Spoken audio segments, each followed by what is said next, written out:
E você abra comigo lá em Levítico 9, versículo 22.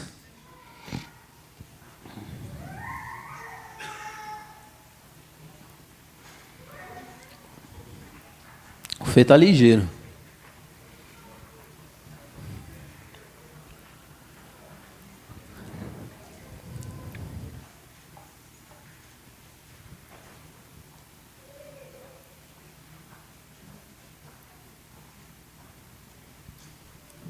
Amém? Abriu aí? Todo mundo achou? Quem não achou, fala, espera um pouquinho. Hã? NVT. Vem na minha. Aí. Por fim, Arão ergueu as mãos na direção do povo e os abençoou. Depois de apresentar a oferta pelo pecado, o holocausto e a oferta de paz, desceu do altar. Nós vamos até o final, tá? Até o último versículo aí. Então Moisés e Arão entraram na tenda do encontro e quando voltaram, abençoaram o povo novamente. E a glória do Senhor apareceu a todo o povo. Fogo saiu da presença do Senhor e consumiu o holocausto e a gordura no altar. Quando eles viram isso, gritaram de alegria e se prostraram com o rosto no chão. E aí termina, né? Amém? Querido, pega a sua Bíblia comigo, dá uma abraçada nela aí. Se for seu celular, abraça o celular. Talvez para você isso seja estranho.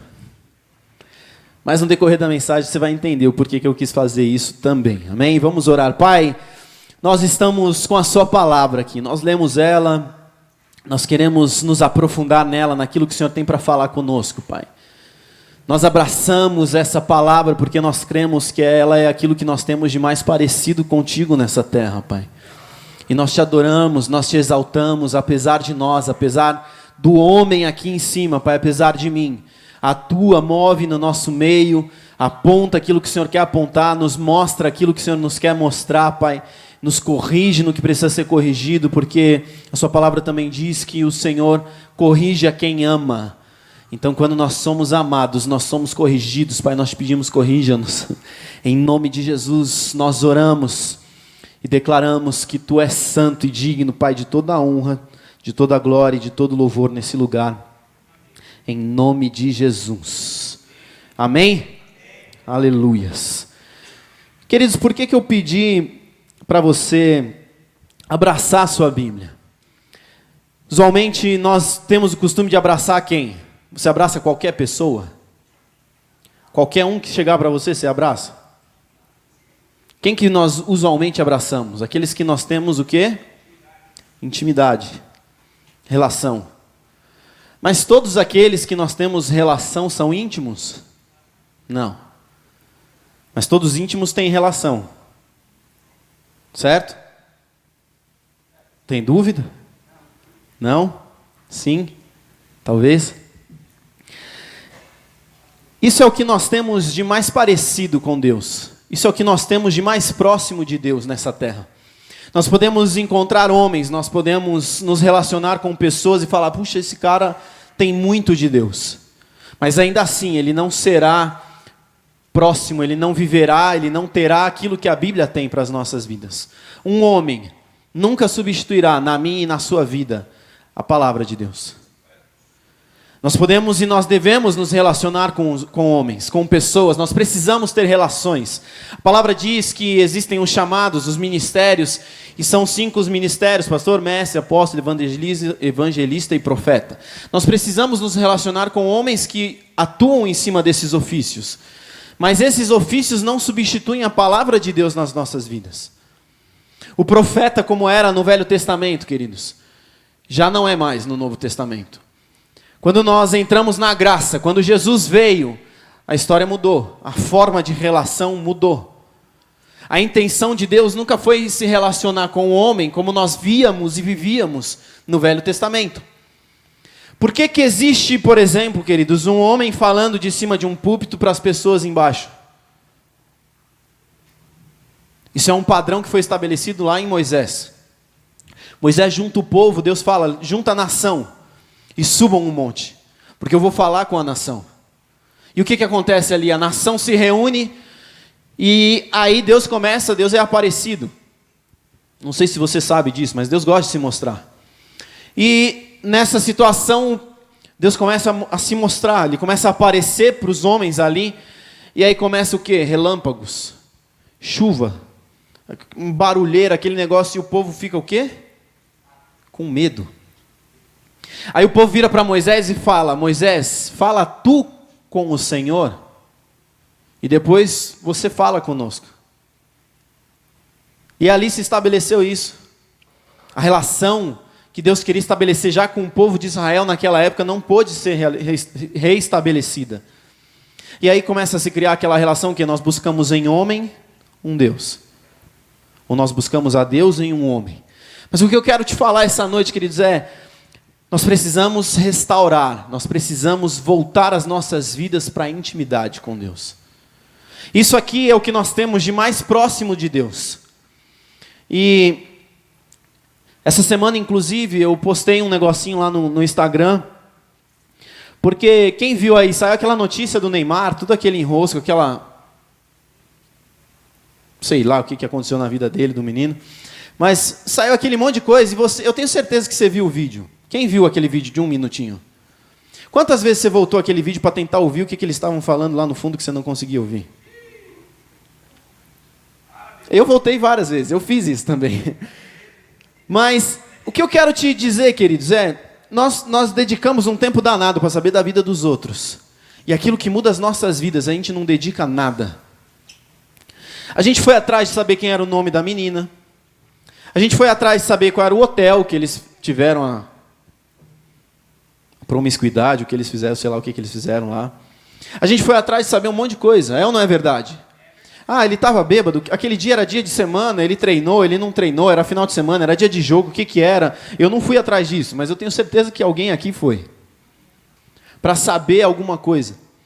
Por que nós temos essa curiosidade com aquilo que não nos transforma, não nos muda, não é relevante em nada para as nossas vidas, mas aquilo que pode nos transformar e mudar, a gente diz que não tem tempo.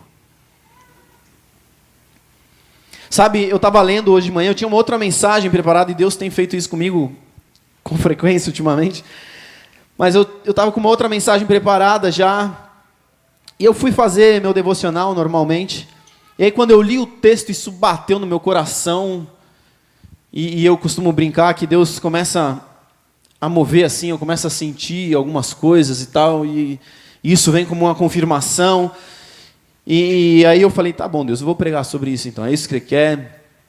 Se não for, eu preciso aprumar minha antena aqui, mas eu entendi de Deus que era para nós falarmos a respeito disso essa noite. E o que me chamou a atenção nesse texto, veja lá comigo, volta no 23, Fê, por favor, no 22. Essa história toda acontece, queridos, a nação, eles já tinham saído do Egito, eles estão começando uma nova história com Deus, e Deus começa a estabelecer o sacerdócio. Arão é o primeiro sacerdote levantado dentro da nação. E aí, Deus direciona tudo, vai fazer como é que serão os holocaustos, como é que serão as ofertas, oferta disso, oferta daquilo outro. E aí é que começa, nesse aspecto aqui é o primeiro encontro do sacerdote com Deus. Já como sacerdote de fato. Aí é isso. Por fim, Arão ergueu as mãos na direção do povo e o abençoou. Depois de apresentar a oferta pelo pecado, o holocausto e a oferta de paz, quantas ofertas eles apresentaram? Oferta de pecado, holocausto e oferta de paz. Ele desceu do altar, ele abençoou o povo. Alguma coisa aconteceu ali? A oferta foi apresentada, única e exclusivamente, certo? O texto é muito claro. Arão levanta as mãos, ele abençoa o povo e entrega ali as ofertas, apresenta essas ofertas. Passa para o 23. Então Moisés e Arão entraram na tenda do encontro. E quando voltaram, aí Jesus me pegou. Aí Jesus falou assim, olha só, Tiago. Então Moisés e Arão fizeram o quê? Entraram. Eles buscaram a Deus onde? Secreto. Aí Deus começou a falar, Tiago, o secreto move tudo. Todas as coisas são feitas no secreto. Deixa eu te perguntar algo. Quem já fez uma prova aqui? Uma prova de escola, de faculdade, de Enem, de qualquer coisa. Você parou um tempo para estudar, não parou?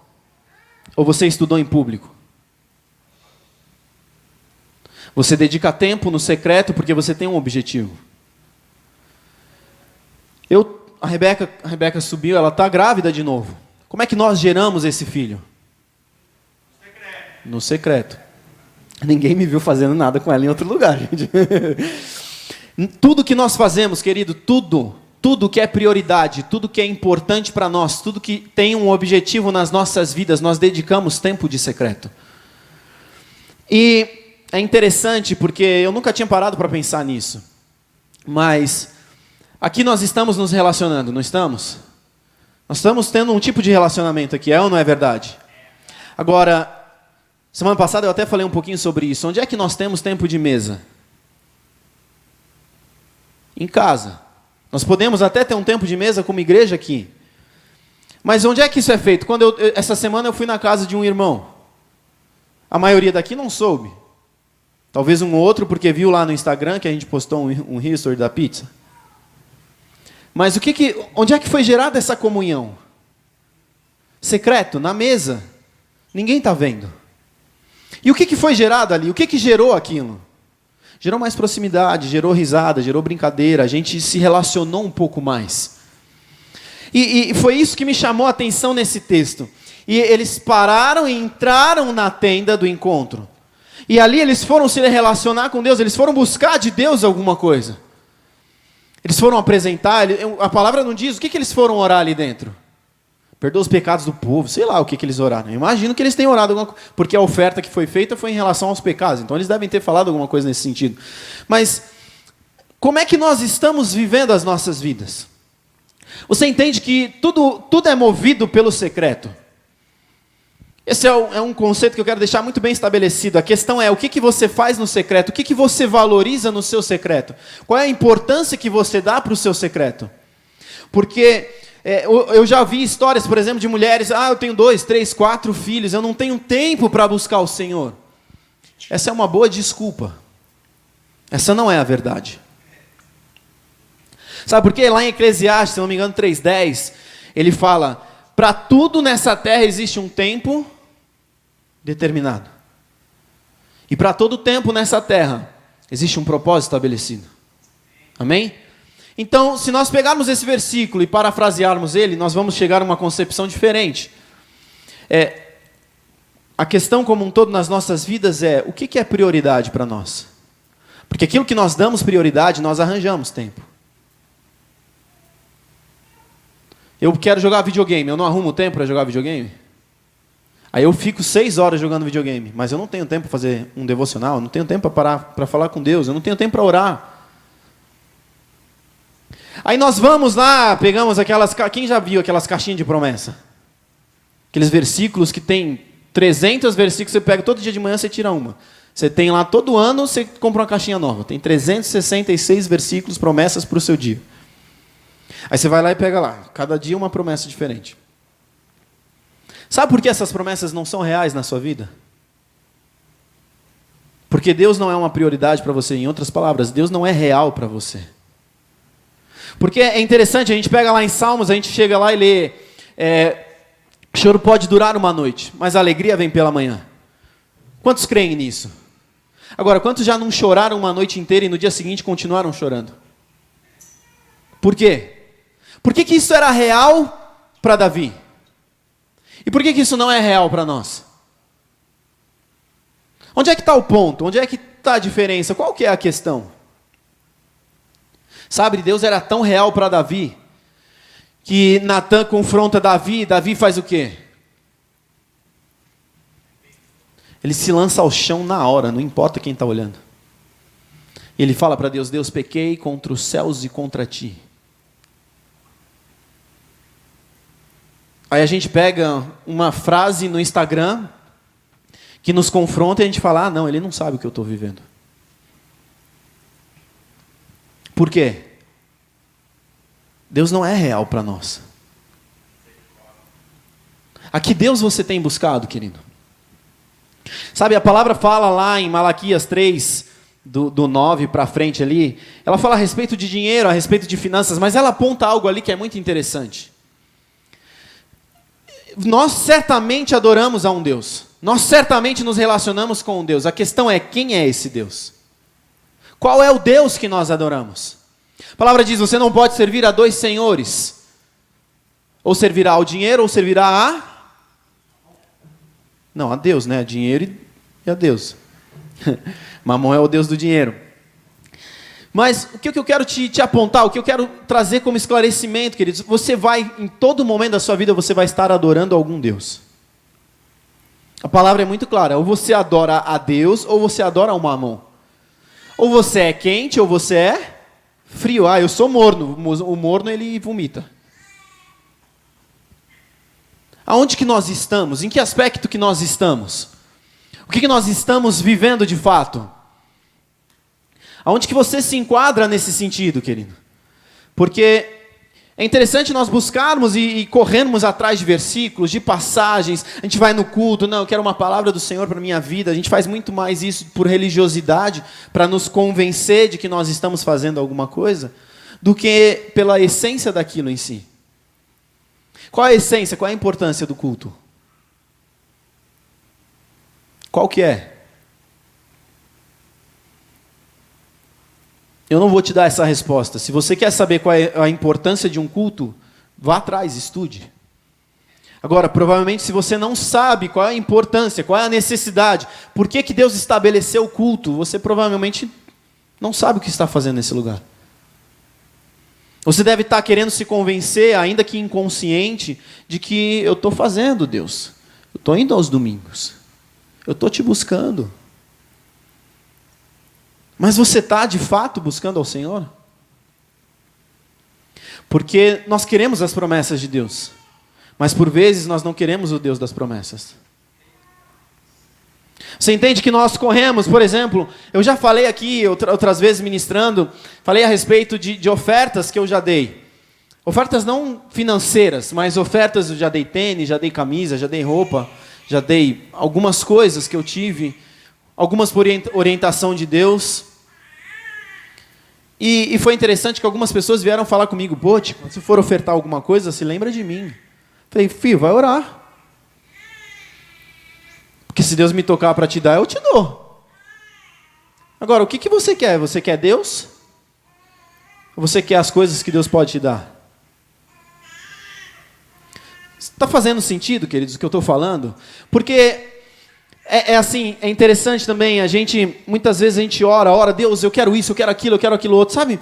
A gente não está buscando a Deus. O que a gente está buscando? As coisas, as bênçãos.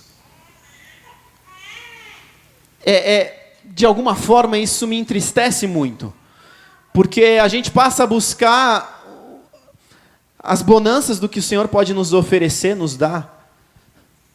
Sabe, quando a gente começa a orar dessa forma, Deus me dá isso, Deus me dá aquilo, sabe? O nosso Deus são aquelas coisas, é aquilo que a gente valoriza, é aquilo que é importante para nós, é aquilo que é prioritário para nós. E aí, se Deus não te dá, você faz a compra e parcela até o Armagedon. Fica pagando e pagando e pagando. Algumas você não paga, aí incorre em juros, aí você se complica.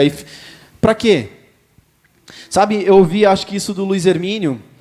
Você compra aquilo que você não precisa para mostrar para os outros aquilo que você ainda não tem, para pagar com dinheiro que você também não tem. Sabe por que a gente precisa de um tênis de marca? Para mostrar para os outros. É ou não é verdade? Porque você compra e em um mês você cansou do tênis. É ou não é verdade? Fala a verdade.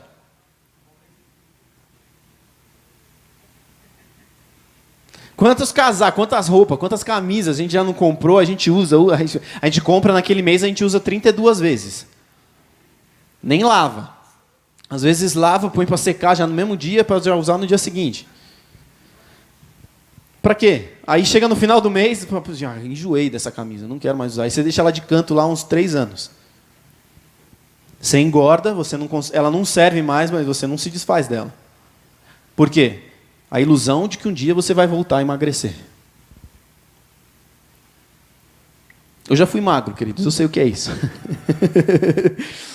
Agora, Aí eu continuei no meu devocional, depois a gente vai voltar nessa passagem, mas o Senhor continuou falando comigo a respeito de secreto. Abra lá Salmos 71.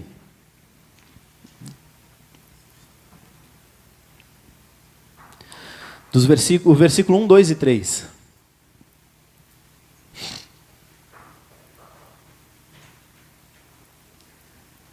Olha lá o que diz. Em ti, Senhor, me refugio. Aí, já nessa palavra, ele já me pegou. Refúgio é o quê? Aonde que você se refugia? Você se esconde onde todo mundo sabe onde você está? Não, aí não é esconderijo. É ou não é verdade? Quem já brincou de esconde-esconde? Pique-esconde, sei lá o nome que dava na sua época, na sua geração. Você se escondia onde? Você procurava o lugar mais difícil. Eu procurava, às vezes, uns lugares tão difíceis que eu ficava lá 2 horas. O pessoal já tinha parado de brincar e eu estava lá escondido. Mas onde é que nós nos escondemos? É algum lugar secreto. Tá bom, Deus, eu estou entendendo. Versículo 2. Salva-me e resgata-me, pois tu és justo. Inclina o teu ouvido para me escutar e livra-me.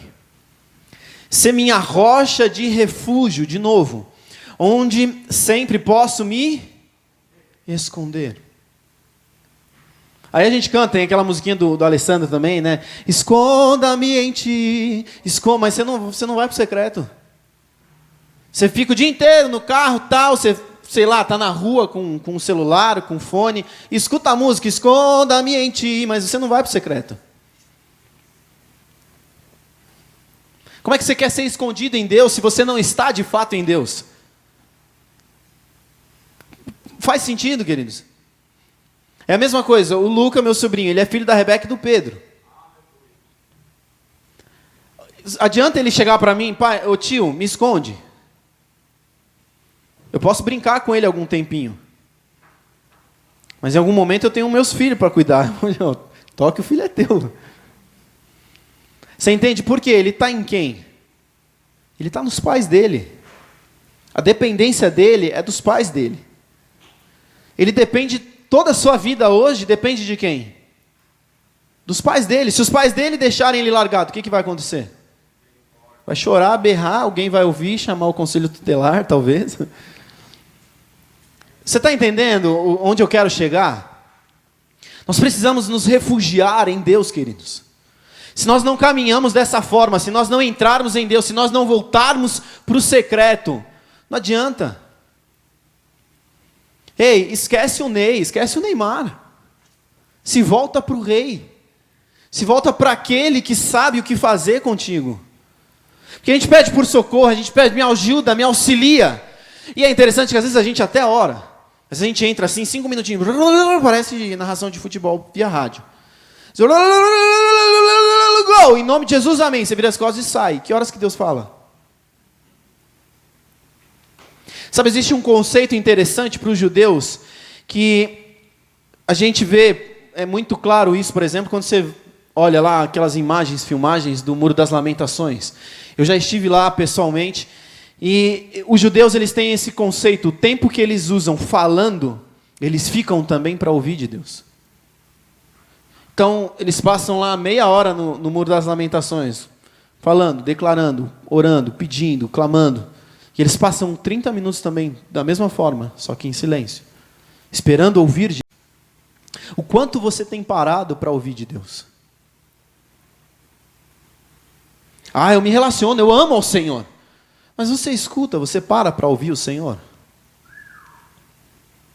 Ou você vem, por exemplo, uma vez na semana à igreja, com 30 pedras na mão, pronto para rejeitar tudo que vai ser ministrado. Porque é muito fácil a gente caminhar dessa forma. É muito simples a gente dizer, eu sou um cristão. Esses dias eu postei, inclusive, a respeito disso também.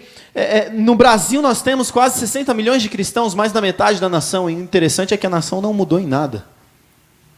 Por quê? Porque nós não somos de fato cristãos. Sabe, a gente continua olhando para as pessoas lá fora e elas olham e falam, eu não quero ser como esses cristãos. Por quê? Aquilo que nós passamos não é bom. Não é legal, a gente rejeita todo mundo.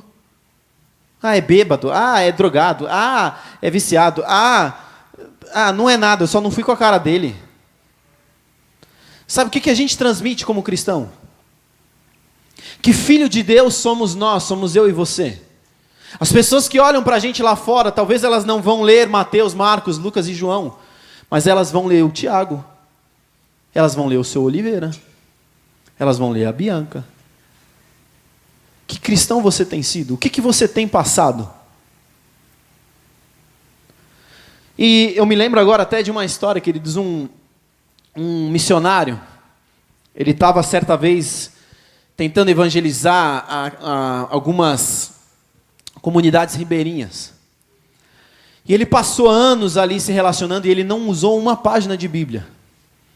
Mas ele falava de Jesus, ele ministrava, ele pregava, anunciava a Deus. Em algum momento esse homem morreu.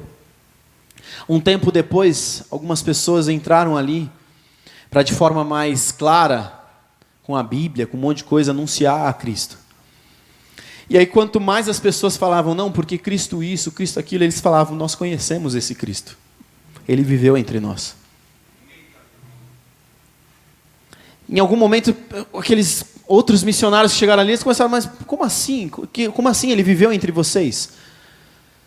Não estou entendendo.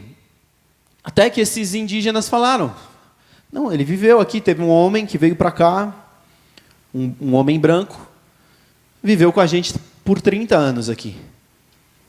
E ele é exatamente isso que vocês estão nos anunciando. Que tipo de cristão nós estamos sendo? As pessoas olham para nós e elas enxergam a Cristo, elas continuam vendo o Tiago chato, o Tiago carrancudo, o Tiago careca. Que tipo de Cristo as pessoas estão vendo lá fora em você? A nossa vida precisa ser ditada e transformada por esse Cristo. E sabe o que mais nos transforma, o que mais nos confronta? A palavra. Mas não só ela, o meu irmão, o seu irmão ao lado. A palavra é muito clara, o ferro ao ferro se afia. Sabe, a gente ouviu uma mensagem, outro dia nós estivemos numa conferência da Rocha Rio Santos, e um pastor que ministrou lá, ele falou a respeito disso. Como é que a esmeralda, foi esmeralda que ele usou o termo? Diamante. Como é que o diamante, como é que se forma um diamante? Alguém sabe? Só com outro diamante. Cara, isso é incrível. Porque ele até mencionou isso também na mensagem. Um lápis, ele tem a mesma essência de um diamante. Mas o que deu do lápis? Aquele lápis lá que você usa, 5 minutos, a ponta quebra, você aponta. Aí você começa a usar de novo, a ponta quebra de novo, você aponta. É o quê? Grafite, exatamente. Por quê? Porque o grafite não se sujeitou a passar pelo processo que outros diamantes passaram.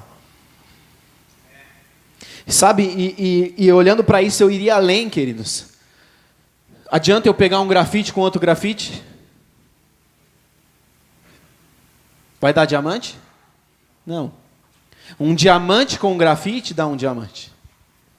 Alguém que passou pelo processo te ajuda a passar pelo processo. Agora, alguém que não passou por nenhum processo te ajuda a chegar aonde? Eu ouvi uma frase esses dias que me marcou. Essa é uma frase retirada de um livro que diz assim: pare de ouvir críticas construtivas daqueles que não construíram nada. Porque, assim, todo mundo critica. Todo mundo critica, né? Todo mundo tem uma crítica para fazer, para declarar. Mas o que essas pessoas construíram? Eu sou o rei das críticas. Eu sou o crítico. O que você construiu? A crítica. Aonde que nós estamos chegando? Para onde que nós estamos caminhando, queridos? O que eu quero te apontar nessa noite é: volte para o secreto. O secreto dita tudo na sua vida. O secreto transforma a sua vida. Adão e Eva, eles tinham relação com Deus. O que acontecia? Eles estavam no jardim e Deus, todos os dias à tarde, ele fazia o quê? Vamos lá, gente. Alguém aqui lê a Bíblia? Eles conversavam com Deus. O que Deus fazia para conversar com eles? Deus descia até lá. Por quê? Deus quer se relacionar. Deus quer relação conosco. Isso é o que nos transforma o tempo inteiro. Se nós não temos relação com Deus, nós não somos transformados. A gente arruma desculpa para tudo, a gente se justifica em tudo. Porque foi exatamente o que aconteceu com Adão, com Eva. Adão pecou. E querido, se você é homem, deixa eu te dizer, Adão pecou junto com Eva. Ele decidiu pecar. Ah, a culpa foi de Eva. Eu acho que se eu tivesse no lugar de Adão e Eva, eu tinha pecado umas 3 semanas antes. Eu não sei você, eu estou falando de mim. Porque a gente coloca a culpa também, maldito Adão. Maldito nada. Nós pecaríamos tanto quanto ele pecou, talvez antes. Talvez pior. Mas o que acontece é, eles pecam, e aí o que eles sentem? Eles se sentem sujos, eles não querem, e Deus aparece, eles começam a ouvir os passos de Deus, e a palavra diz que eles se escondem. Por quê? Deus não sabia que eles tinham comido a fruta. Um Deus que é onipresente, onisciente, todo-poderoso, majestoso, ele não ia saber que eles tinham comido a fruta. É sério. Se alguém acredita nisso, desculpa te desiludir, queridos, mas Deus já sabia. E Deus continuava amando eles da mesma forma. Eu tenho o Isaac pequenininho. E, queridos, o Isaac está num período que é duro. É aquele período que a gente chama na Bíblia de dura cerviz. Ele não se rende de jeito nenhum. Ele sobe na mesa. A gente vira as costas, assim, nem um minuto, a gente olha, ele está em cima da mesa, de pé na mesa. Não pode! Aí ele chora, a gente põe no chão, ele chora de novo. Aí vai, sobe de novo. Aí eu pego ele e desço de novo. O que muda? Eu deixo de amá-lo? Ele me irrita, não me irrita? Às vezes dá vontade de catar ele e... Dorme, menino, em nome de Jesus. Mas eu continuo amando ele. O que ele faz não muda o que eu sinto. Essa é a questão com Deus. O que nos afasta de Deus somos nós mesmos. A gente corre para lá e para cá, a gente não vai para o secreto. A gente anda fazendo tudo, a gente decide por tudo. E depois a gente ora, Deus, abençoa a minha decisão. Ei, para de andar nas suas decisões e anda naquilo que Ele já estabeleceu, porque aquilo já é abençoado. A gente fica tomando as decisões, a gente toma decisões erradas, e a gente fala, puxa Deus, por que isso aconteceu? Você tem o seu livre-arbítrio. Você tem a sua tomada de decisão. Mas sabe, eu ouvi algo que me marcou profundamente. A graça, ela nos liberta, inclusive, das nossas próprias decisões. Eu não sei se você entendeu essa frase, mas o que o autor quis dizer com ela é: eu abro mão, a graça me dá o direito de abrir mão, de eu mesmo decidir as coisas por mim. Por quê? Porque eu tenho certeza que a decisão de Deus sobre a minha vida é muito melhor do que a minha. Hoje eu tomo uma decisão olhando o que eu vejo aqui, 3 meses à minha frente. Mas Deus conhece os próximos 30 anos da minha vida. Quem é que sabe o que é melhor? Quem é que tem uma visão melhor do que nós devemos decidir hoje? Somos nós ou é o Senhor? É Deus, muito claramente é o Senhor. Nós precisamos entrar nesse sentido, queridos, e viver isso de forma muito clara, muito específica. Ô Fê, você está na NVT aí? Está diferente aqui da minha. Está no... Tá? Está diferente. Você é minha rocha de refúgio, onde sempre posso me esconder. O meu final está diferente ali. Mas amém, o sentido é o mesmo. Abra comigo também em Provérbios, queridos. Provérbios 9. Aliás, Provérbios 8 primeiro. Versículos 1 e 2 também.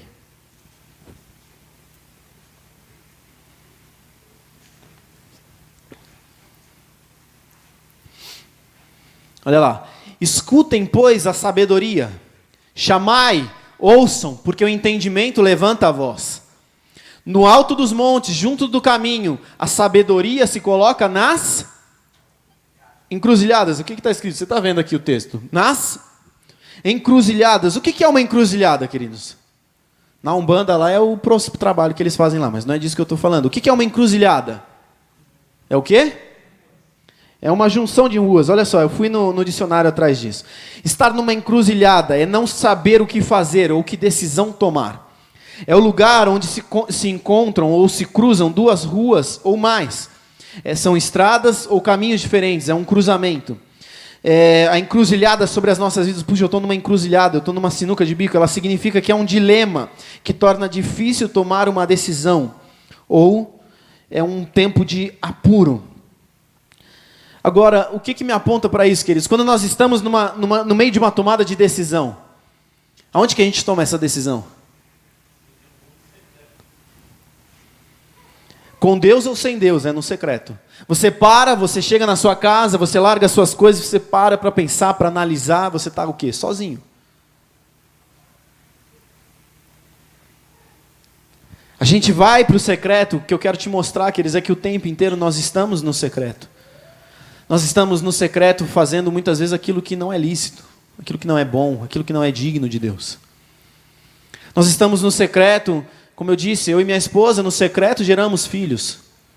Você no secreto, você gera coisas, você decide por coisas. Por que nós não decidimos tudo isso no Senhor? O que o texto anterior, o versículo anterior, volta um Fê para a gente. Olha só, escutem, pois a sabedoria chama. Ouçam, porque o entendimento levanta a sua voz. No alto dos montes, junto ao caminho, a sabedoria se coloca nas encruzilhadas. Nesses momentos de encruzilhada, nesses momentos de decisões, quem está lá? A questão é, nós o ouvimos ou não ouvimos? Porque ele está lá. O que é a sabedoria? A sabedoria, queridos, na Bíblia é a representação de Cristo. Então, Cristo está em toda a sua decisão, em toda tomada de decisão que você chega em algum ponto da sua vida que precisa ser tomada. O Senhor está ali. A questão é, nós ouvimos Ele ou eu tomo a decisão por mim mesmo? De que forma nós temos caminhado? Aonde que nós esperamos chegar dessa forma que nós temos caminhado? Nós precisamos discernir isso muito bem nas nossas vidas, queridos. Porque isso faz toda a diferença. O que você tem gerado no secreto? No secreto, eu com a minha esposa geramos vida. Nós geramos uma vida, ela está grávida de novo, nós geramos outra vida. No secreto, você sempre gera alguma coisa. O que você tem gerado no secreto? Qual tem sido a sua vida de secreto? O que nos aponta isso, queridos? Para onde que isso está apontando a sua vida? O seu secreto, queridos, dita toda a sua vida.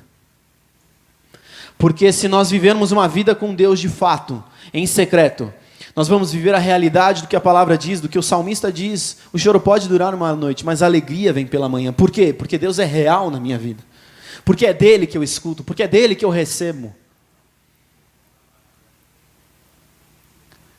O Senhor tem sido real para você? Você tem vivido a palavra de Deus na sua vida? Que é muito fácil a gente ditar inúmeros versículos. Deus é que sabe os pensamentos que tem a nosso respeito, pensamentos de bem e não de mal. Os sonhos de Deus são muito maiores do que os nossos. Isso tudo é verdade, isso tudo é real quando Deus é real para nós. Porque a partir do momento que Deus não é real, que nós não queremos viver o que Deus tem para nós, de que adianta Ele ter pensamentos bons a nosso respeito? Você entende o que eu quero dizer? De que vale? Vale só a opinião dele? Amém, Deus, obrigado, a sua opinião é show. É isso? É isso, querido? Não é. Não pode ser dessa forma. Se for dessa forma, a gente não vive Deus. Nós vivemos o nosso cristianismo. Nós nos convertemos a nós mesmos e não ao Senhor. Se a gente for para o capítulo seguinte, pro capítulo seguinte não, ainda no mesmo capítulo, Fê, vai aí para mim. No versículo 35. Onde é que a sabedoria diz que ela está? No secreto, na encruzilhada, certo? Agora, olha só o que o final desse capítulo diz. Pois quem me encontra a vida e recebe o favor do Senhor. 36. Quem não me encontra prejudica a si mesmo. Todos que me odeiam amam a E o que isso nos aponta, queridos? Você tem encontrado o Senhor no secreto? Ou você está preferindo a morte? Porque se nós não temos Cristo em nós, se nós não vivemos a realidade de Cristo, nós não vivemos, nós só sobrevivemos. Eu não sei você, eu não quero viver como um zumbi nessa terra, fico aqui só assim sobrevivendo. Comida, carro novo, mais dinheiro. Você espera viver dessa forma? Você se alegra numa vida dessa maneira? Eu não me alegro. Eu espero sinceramente que você não se alegre com isso. Nós precisamos encontrar, queridos, a sabedoria, nós precisamos encontrar Cristo no secreto. Porque isso vai mudar a nossa história. A palavra diz aí nesse versículo, volta a 1, Fê, no 35. Aquele que me encontra recebe o quê?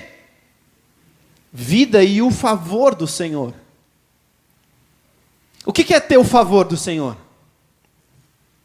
Você já teve o favor de alguém? Um amigo, um conhecido? Você chega nele e fala, cara, eu estou precisando de R$1.000. O que ele faz? Ele te empresta. Por quê? Porque você tem um favor dele.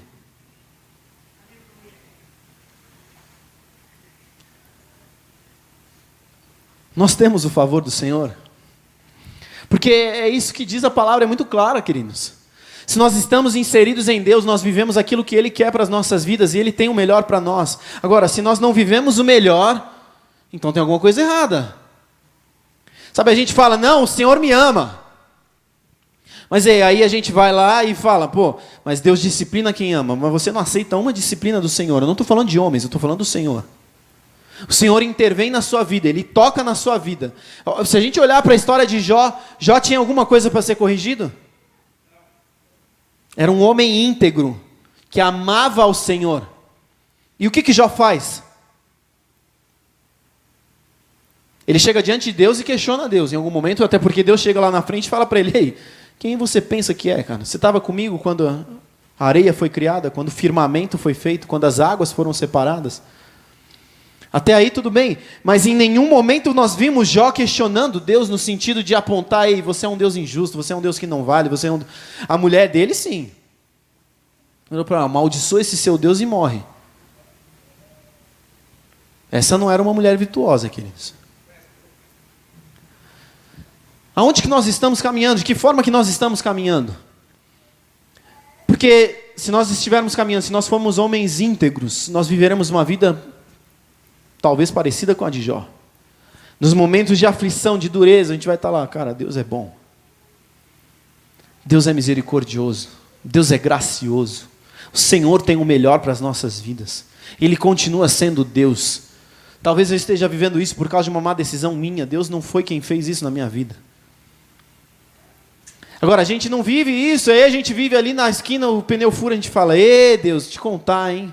Meu Deus, aí clama até Nossa Senhora, né? O que nós estamos querendo, queridos? O capítulo 9, aí no versículo 6.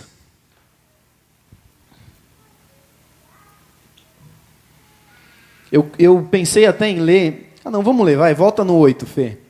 No versículo 22. A gente leu o 25. Não, a gente leu o 35. Olha só, do 22 ao 35. O que ele vai dizer? Ele fala de Jesus aí. O Senhor me estabeleceu desde o princípio, antes de criar qualquer outra coisa. Fui designada desde eras passadas, logo no início, antes de a terra existir. Nasci antes que os oceanos fossem criados, antes que a água brotasse das suas fontes. Nasci antes de serem formados os montes, antes de existirem as colinas. Quando Ele ainda não havia feito a terra e os campos, nem o primeiro punhado de terra, eu estava lá. Quando Ele estabeleceu o céu, quando traçou o horizonte sobre os oceanos. Estava lá quando Ele pôs as nuvens no alto, quando estabeleceu fontes nas profundezas da terra. Estava lá quando Ele determinou os limites do mar para que não avançasse além de suas divisas, e quando Ele demarcou os alicerces da terra. Eu estava ao seu lado como arquiteto, eu era a sua alegria constante, sempre exultando em sua presença. Como me alegrei com o mundo que Ele criou, como exultei com a humanidade. Por isso, meus filhos, ouçam-me, pois todos que seguem meus caminhos são felizes. Ouçam minha instrução e sejam sábios, não a desprezem. Felizes os que me ouvem, que ficam à minha porta todos os dias, esperando por mim na entrada da minha casa. Aí entra o versículo 35. Agora, felizes os que estão à porta da minha casa, os que estão me esperando. Esperando para quê? Se você está na porta de alguém esperando, ou ele está lá dentro, ou ele ainda não chegou, certo? Certo, mas se você está esperando, é porque você espera o quê?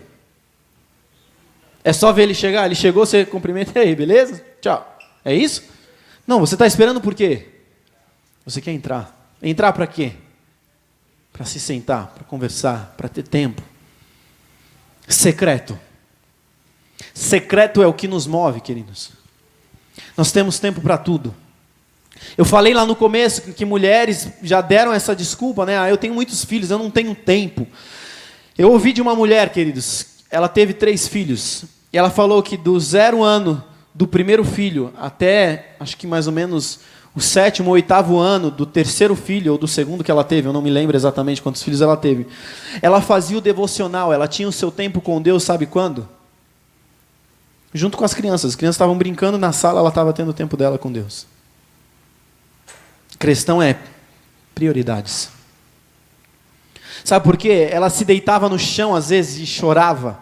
E ela falava que eu estava ali chorando e os meninos vinham subir em cima de mim e começavam a brincar de cavalinho. E eu estava ali orando. Ela arrumou tempo para ter tempo com Deus. Porque Deus era importante, era uma prioridade para ela. Agora, não, eu trabalho, eu acordo cedo, eu durmo tarde. Mas quanto tempo você não perde no WhatsApp? Quanto tempo você não fica no vídeo do Neymar tentando ver o que aconteceu? Quanto tempo você não passou na internet tentando achar o outro vídeo de 6 minutos?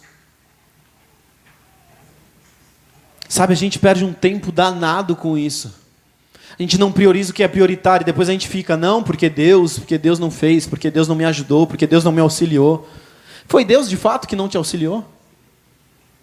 Sabe, a palavra é muito clara, a sabedoria está ali, ela está esperando, ela está ali na encruzilhada, ela está ali, sabe assim, respirando para falar. É isso que a gente faz, a gente às vezes até entra no secreto, como eu falei, a gente entra e fala, a hora que Jesus respira para falar, a gente vira as costas e sai. A gente não entrega tempo de fato ao Senhor.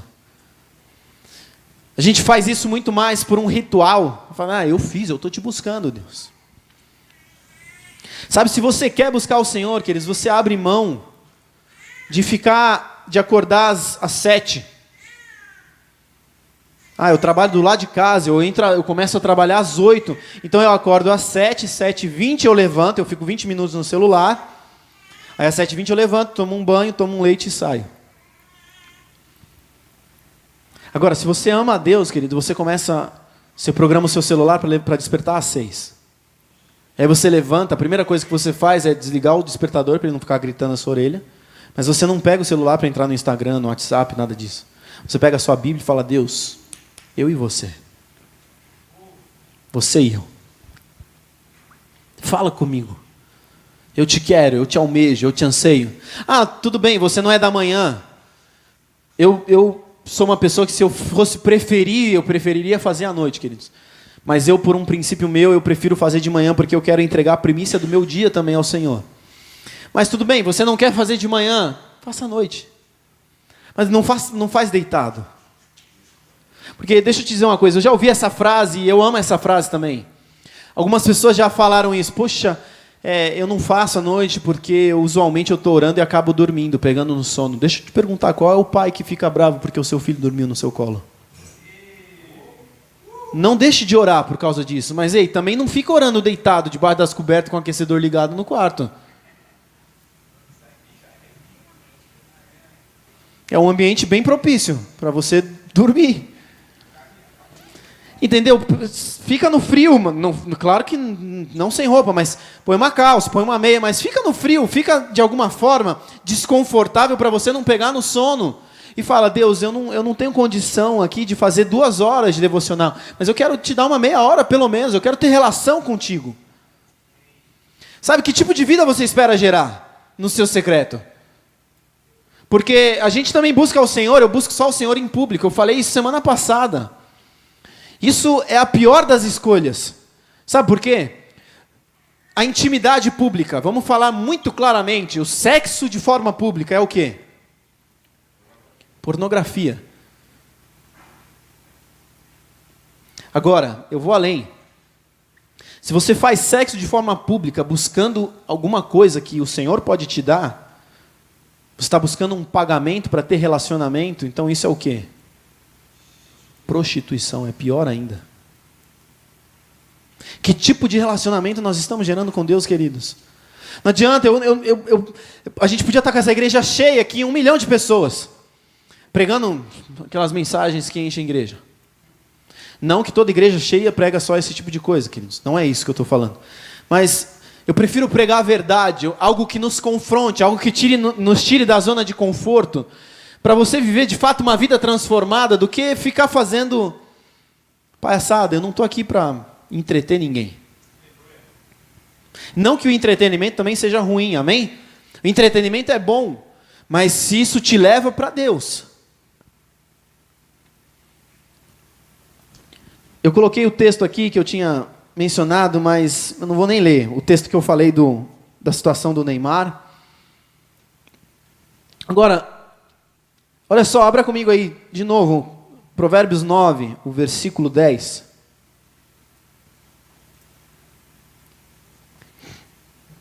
O temor do Senhor é o princípio da sabedoria. O conhecimento do santo resulta em discernimento. A minha versão diz assim, não, diz a mesma coisa, tá certo? O conhecimento do santo resulta em discernimento. Como é que a gente conhece o santo? Como é que eu conheço alguém, queridos? Intimidade. Aonde que nós esperamos chegar? De que forma que nós temos caminhado? Volta comigo, eu quero finalizar de novo lá no versículo que a gente leu no começo. Levítico 9 e o versículo 23. Então Moisés e Arão entraram na tenda do encontro, e quando voltaram, abençoaram o povo novamente, e a glória do Senhor apareceu ao povo. Mas olha só, volta um versículo. Por fim, Arão ergueu as mãos na direção do povo e o abençoou. Vai para o versículo 23. Eles abençoaram o povo novamente. O que mudou da primeira bênção para a segunda bênção? O que eles fizeram nesse meio de tempo? Casa da tenda. Eles entraram para lá. Eles foram para o secreto. Isso é o que mudou, queridos. Foi só isso. Foi uma questão, talvez, sei lá, de 1 hora. Não sei quanto tempo eles ficaram ali dentro. E aí, de 1 hora para outra, simplesmente a glória do Senhor aparece para todo o povo. Mateus 6, versículo 6, se eu não me engano, ele vai falar sobre isso. Você, quando for orar, fecha a porta do seu quarto e ore em secreto. E o Deus que vê em secreto te recompensará. Essa foi a recompensa deles ali.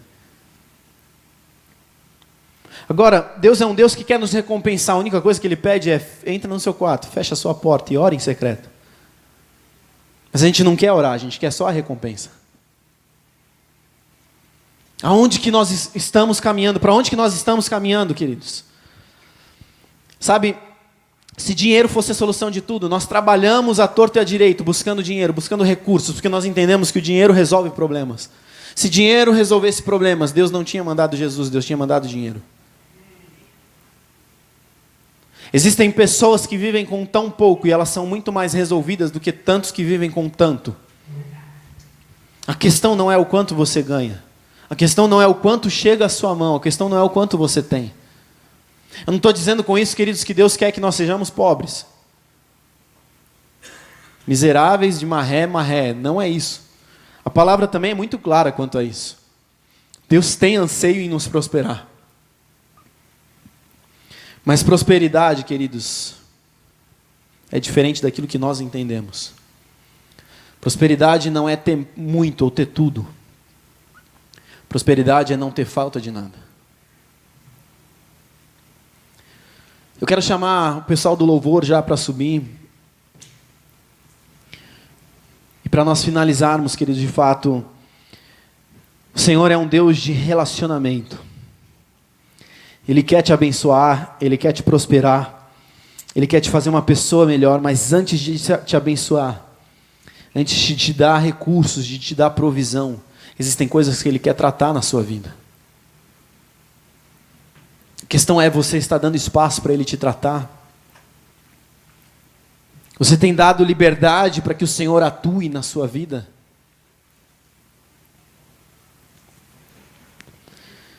E a última palavra, Deus, queridos, que eu quero deixar é uma palavra profética para vocês. Nós não somos feijoada que precisa de 20 horas para ficar pronta. Seja miojo, 3 minutinhos. Se Deus não te derrubar, se joga. Se lança. Se renda a Ele. Sabe, para de dar desculpas. Adão deu desculpas, foi a mulher que tu me deste. Eva deu desculpa. Até a serpente, eu acredito que olhou para o lado, ela falou, deu ruim. Sabe, Davi era um homem segundo o coração de Deus, porque Davi não titubeava, ele se lançava ao coração, ele se lançava ao chão, ele não estava preocupado com o que os outros iam pensar ou deixar de pensar, ele queria o Senhor.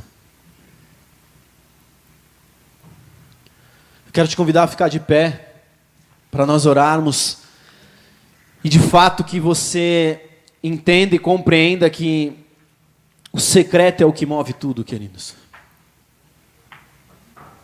A questão é o que você tem feito no secreto, a quem você tem buscado no secreto. Porque Ele está pronto para te ajudar a resolver a sua vida. Mas será que você está pronto para fazer aquilo que Ele te direcionar a fazer?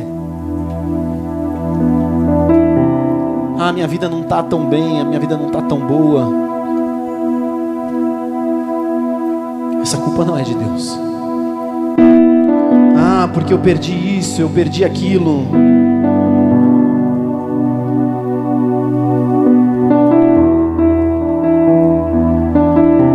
Nós precisamos nos colocar de fato no Senhor, queridos.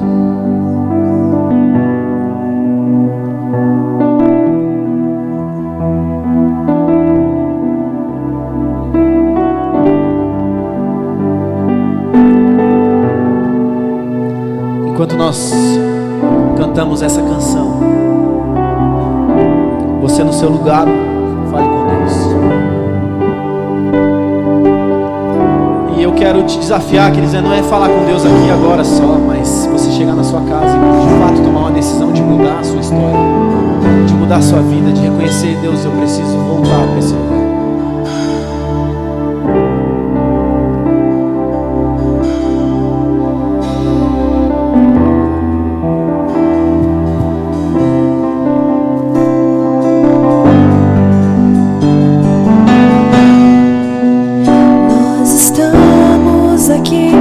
Sedentos de ti, venha Deus,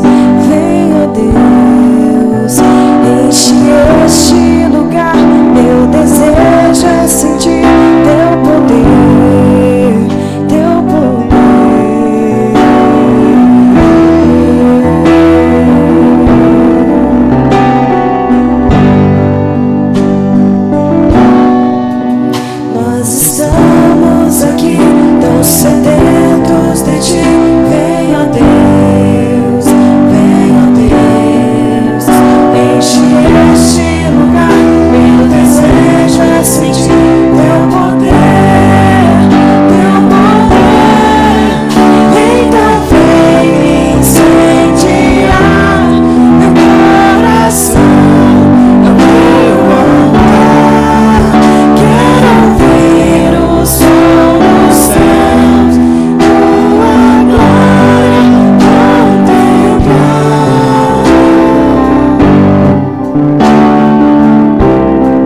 anos atrás, logo que eu casei com a Rei, nós trabalhávamos numa empresa e nós tínhamos a possibilidade ali na empresa de entrar às 9 horas. Mas para nós chegarmos às 9, nós tínhamos que sair pelo menos 1 hora antes de casa. Então nós tínhamos que sair às 8 de casa. Deixa eu contemplar um tempo de banho, meia horinha, 40 minutos. Então umas 7h20 era o horário que eu precisava estar de pé. Mas porque eu queria dedicar ao Senhor as primícias do meu dia, eu comecei a acordar às 5h30 da manhã. Eu fazia um devocional, eu era fominha, sempre gostei muito de ler, de orar, de estudar. Eu fazia das 5h30 às 7h30 o meu tempo de devocional. Mas deixa eu te dizer algo, eu não estou falando isso para você para falar eu sou bom, não. Eu quero te dizer o seguinte: várias vezes, mas várias vezes eu levantava, ia para a sala, começava a ler, estudar e caía no sono. Quantas não foram as vezes que eu acordei quase às 8 com a Rebeca: amor, deu a hora, a gente precisa trabalhar. E Deus nunca me condenou por isso. Ele sempre valorizou muito mais a minha intenção de estar ali com Ele, e as tantas vezes que eu estive com Ele, do que as poucas vezes, entre todas as vezes, que eu dormi. Eu escutei a história de um pastor, queridos, que ele teve um filho, e esse filho, nos primeiros meses, todas as crianças são assim, de 2 em 2, 3 em 3 horas elas acordam. Sabe o que esse homem começou a fazer? Ele falou: primeiro, eu quero estar junto da minha esposa, mas eu quero levantar também e honrar o Senhor. Então ele se levantava, a esposa estava dando de mamar, às vezes ele pegava o bebê e trazia até a esposa, ele ficava acordado junto com ela, lendo. Prioridades, quais são as suas? Se você quer de fato o Senhor, você encontra tempo para Ele. Você vai arranjar um tempo. Eu quero te desafiar nessa hora. Eu não vou orar por você, mas eu quero que você pegue o seu celular e coloque o despertador para o horário que você pensou aí no seu dia. 15 minutos, 20 minutos, 1 hora. Queridos, não começa querendo fazer 3 horas. Começa com pouco. Quando você estabelece o seu hábito, aí você começa a estender o horário. Você começa a aumentar. Faça isso agora, pega aí o seu celular. Organiza aí, pega um horário do seu dia e fala: é esse horário, esse é o meu horário. Pode ser à tarde, à noite. Mas é importante que você faça até para você se lembrar. Tipo remédio controlado, sabe? Preciso tomar naquele horário, para eu não esquecer mesmo. Eu sempre tive esse costume de fazer em determinado horário, e o Isaac vinha acordando sempre no mesmo horário que eu levantava para fazer o devocional. Eu falei: bom, preciso mais do despertador. E aí o Isaac começou a estender um pouquinho, começou a dormir um pouco mais. O que aconteceu? Relaxei. Várias vezes acordava e falava: não vai dar para fazer devocional, não vai dar para fazer devocional, não vai dar para fazer devocional. E o Senhor começou a me pegar aí: cadê o seu compromisso comigo? Aí eu peguei o meu celular de novo. Aí às vezes reclama: amor, para, você pega lá, põe 10 vezes para ele despertar. 7, 7h05, 7h20, 7h15, 7h10, 7h25, 7h30, para eu levantar às 7h35. Ela fica brava às vezes. Aí para não deixar ela brava também, eu pus um horário só, 7h25. Mas despertou, eu levanto. Aí eu vou dormir 3 horas da manhã, 7h25 eu levanto. Aí eu vou dormir às 8 da noite, 7h25 eu levanto.